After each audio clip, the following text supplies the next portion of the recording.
couple of years ago, I went to Costa Rica with my parents. The initial draw was the land of strays, a valley in Costa Rica with thousands of stray dogs running around. We decided not to, though, because there probably wasn't anywhere else in the world with that many fleas in one place. I was still excited, though, because at 15 in Costa Rica, I was legal to drive, and the speed limit on every road seems to be 60. The hotel I was staying at had a big net in the water around the whole beach to keep out all the fish who want to eat you. I found out they can't keep out the jellyfish. I got a brand on my arm from my shoulder down to my elbow and ran out of there and found out the purple flag means jellyfish are out. And no, I didn't pee on it, but mostly because it was on my shoulder. We went up into the mountains for zip lining. The only way up to the mountain is by horse, which I swear is a lot scarier than the zip line. They really do make you wear those big helmets, because the horses try to race each other up narrow paths, and they don't care if you get swiped off by a branch.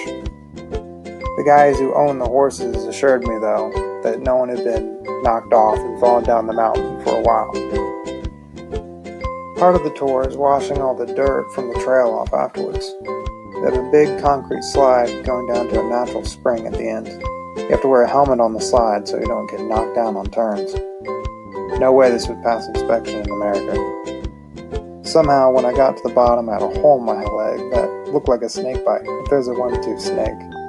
Whatever it was in the jungle was at least a little poisonous, because I had to go get antibiotics for it.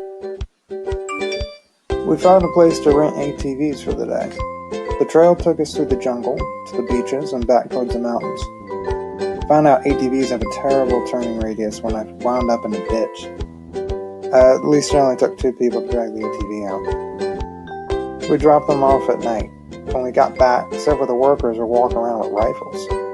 They explained it's to protect them from howler monkeys that come in the night to chew through the wires of the ATVs.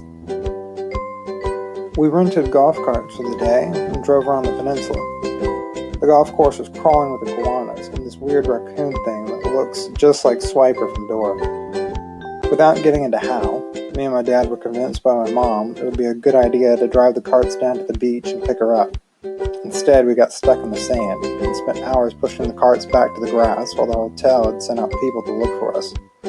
As it got dark, we heard howler monkeys screaming in the trees, getting closer.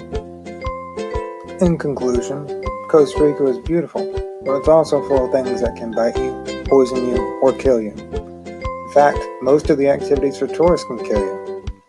At least it seems that way compared to Florida. Maybe that's why medical care is so cheap. I would tell anyone to go, though. Just bring a helmet, some anti-venom, and maybe a gun. But would I go again? I think once was enough.